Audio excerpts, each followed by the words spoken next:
Hello student, आज हम पढ़ेंगे हिंदी सेकंड लैंग्वेज कहानी पार्ट 5 गौरा। गौरा एक कहानी है। इनकी कवित्री हैं महादेवी वर्मा जी। हम आप सबको आगे का पाठ, इस कहानी के आगे का मैंने पढ़ाया था आप सबको। अब आगे का मैं आप सबको समझाने जा रही हूँ।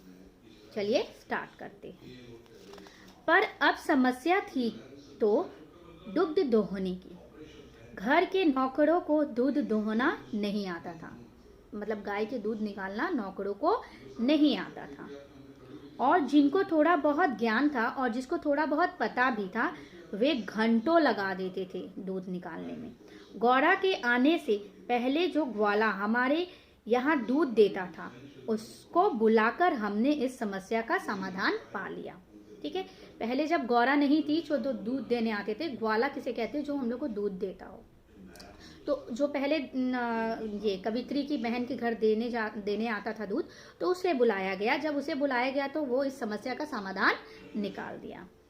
2-3 मास यानी 2-3 मास के उपरांत गौरा ने दाना चारा खाना बहुत कम कर दिया था और वह दुर्बल तथा सुस्त होने लगी थी। सही बात है, अगर हम लोग खाना पीना नहीं खाएंगे 2-3 महीना तो हम लोग के अंदर दुर्बलता आ जाएगी। तो उसी तरह गौरा के भी अंदर होने लगा। चिंतित होकर मैंने पशु चिकित्सक को बुलाकर दिखाया। जिस तरह हम लोग बीमार होते हैं तो हम लोग डॉक्टर के पास जाते हैं, वैसे जानवर के भी डॉक्टर होते हैं और उसी तरह डॉक्टर को बुलाया गया। ठीक है, वह कई दिनों तक एक्सरे द्वारा रोग का कारण खोजते रहे। अंत में उन्होंने निर्णय किया कि गाय को सुई खिला दी गई है, जो उसके रक्त संचार के साथ हृदय तक पहुंच गई है। तो गौरा को किसी ने क्या खिला दिया था? सुई। ठीक है, और वो उनके अंदर एकदम रक्त तक छू गई है।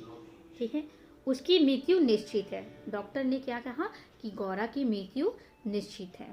ठीक है, मुझे कष्ट और आश्चर्य दोनों हुए। कवित्री को कष्ट भी होने लगा और हैरानी भी होने लगी कि आखिर क्यों सुई किसने क्यों खिलाई, आखिर सुई किसने खिलाया। दाना चारा तो हम देख रेख कर करते थे, पर डॉक्टर के उत्तर के ज्ञात हुआ कि किसी ने गुड़ की बड़ी डाली के बीच रखकर सुई खिलाई है। मतलब गुड़ का इतना बड़ा डाली बनाकर उसके अंदर सुई डालकर उसमें बनाकर उस गौरा को खिला दिया गया उसके दौरान। ठीक है,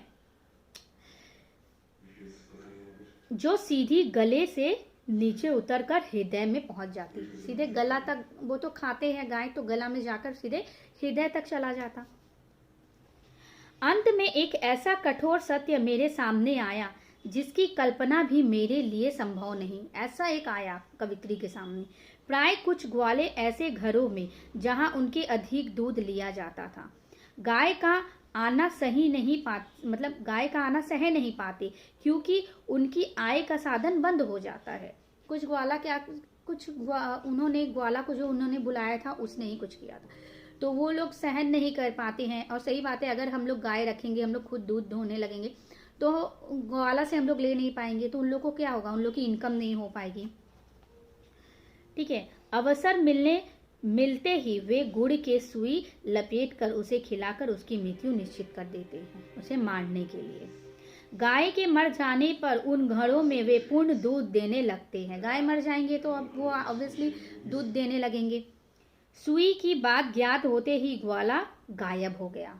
वो ग्वाला को जिसने बुलाई थी, वो ग्वाला क्या होता है, गायब हो जाता है जैसे ही वो सुनता है सुई के बारे में। तब गौरा की मृत्यु से संघर्ष आरंभ हुआ। इससे याद करके भी मन कांप जाता है। जब भी याद आता था कि अब इसकी मरने निश्चित है, ये जब भी याद आ जाता था कवित्री को, उसको बुरा लगने लगता था। डॉक्टरों ने कहा इसे सेब का रस पिलाया जाए। किसका रस? सेब, एप्पल का रस। नित्य कई सेब का रस निकाला जाता है और नली से गौरा को पिलाया जाता है। शक्ति के लिए इंजेक्शन दिए जाते हैं ताकि उसको एनर्जी मिले, शक्ति मिले। इंजेक्शन की लंबी मोटी सुई देखकर उसकी चुभन और पीड़ा का अनुमान लगाया जा सकता है। दर्द होता है, पर गौरा उसकी पीड़ा शांति से सहती है, कष्ट को शांति से सहती है। केवल कभी कभी उसकी सुंदर पर उदास आंखें के कानों में पानी की 2 बूंदें झलकने लगती है। जिस तरह हम लोग को कष्ट होता है उस तरह गाय को भी कष्ट होता है, पीड़ा होता है। अब वह उठ नहीं पाती थी, परंतु जब भी मैं उसके पास जाती वह अपना उदास मुख मेरे कंधे पर रख देती थी। कवित्री के कंधे पर गौरा अपना मुख रख देती थी। लालमणि बेचारे को माँ के दुख का कोई ज्ञान नहीं था, वो तो छोटी बच्ची थी, उसे कोई ज्ञान नहीं था। अब उसे दूसरी गाय का दूध पिलाया जाता था तो उसे अच्छा नहीं लगता था। ठीक है, लालमणि को दूसरे गाय का दूध पिलाया जाता था, उसकी माँ का दूध तो वो नहीं पी पाती थी, तो इसलिए उसे अच्छा नहीं लगता था। गौरा के पास पहुंचकर उसे सिर मार मार कर उठाना चाहती थी, पर सब व्यर्थ था। जो लालमणि थी वो अपनी माँ को बार बार उठाती थी, पर सब बेकार था। व्यर्थ का अर्थ होता है बेकार। अब गौरा की सुंदर चमकीले आंखों की आभा समाप्त हो चली थी, खत्म हो चली थी। जितनी भी चमक थी गौरा की आंखों में वो कुछ नहीं दिखती थी। कई पशु विशेषज्ञों को बुलाया, पर किसी ने ऐसा उपचार नहीं बताया जिससे आशा की कोई किरण मिलती, ताकि गौरा को बचाया जा सके। कोई भी आशा नहीं मिलता था किसी से। सेब का रस भी कंठ से रुकने लगा। मैंने उसके अंत का अनुमान लगा लिया कि अब ये नहीं बचेगी। कवित्री ने ऐसा अनुमान लगा लिया था। अब मेरी एक ही इच्छा थी कि मैं उसके अंत समय उसके पास रहूं। महादेवी वर्मा जो कवित्री थी उनको अब एक ही उन्होंने रट लगा लिया था कि अंतिम समय में वो हमेशा गौरा के साथ रहे। अंत में एक दिन प्रातः 4 बजे, सुबह में क्या होता है 4 बजे, मैं गौरा को देखने गई। तब उसने अपना मुख सदा के समान जैसे ही मेरे कंधे पर रखा, वो एकदम पत्थर जैसे भारी हो गई।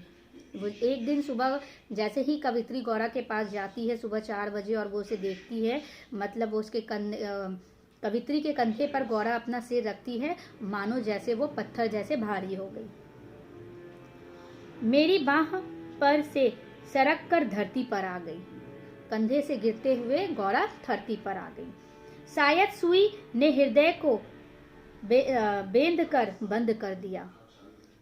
गौरांगिनी को ले जाते समय मानो करुणा का सागर ही उमड़ आया, परंतु लालमणि इसे भी खेल समझकर उछलता कूदता रहा। लालमणि को नहीं पता था कि उसकी गौरा, उसकी माँ मर चुकी है।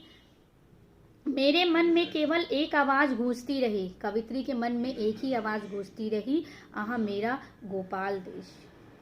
ठीक है, तो इस कहानी से हमें क्या शिक्षा मिलती है? इस कहानी से हमें यह शिक्षा मिलती है कि हमें किसी से भी कोई घृणा नहीं करना चाहिए, नफरत नहीं करनी चाहिए। जिसके पास जितना है उसको उतना में ही रहना चाहिए। Okay student, thank you.